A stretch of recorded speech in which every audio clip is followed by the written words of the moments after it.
This P22B6 repairing video is dedicated to Hyundai's drivers.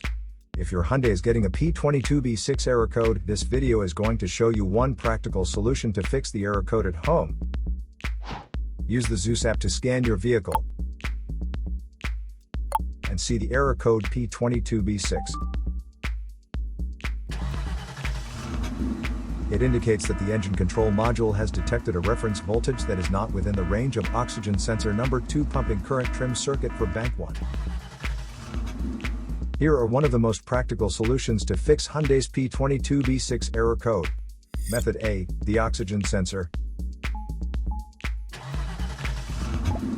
This oxygen sensor is located right after the catalytic converter.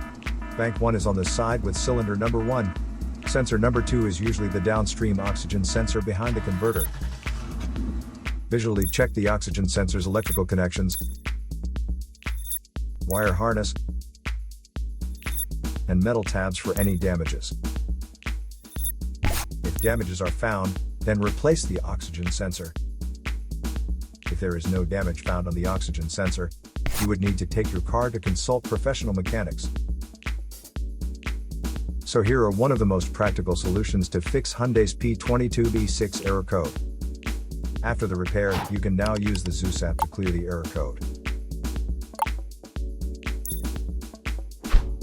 And tap the rescan button one more time to make sure everything is fine with your vehicle. To save more money on car expenses, claim a free engine code scanner at the description link below, or check out the video here for more info. You're also welcome to leave comments below. Our mechanic professionals will answer them shortly. Don't forget to like and subscribe to our channel. Thanks again for watching this video.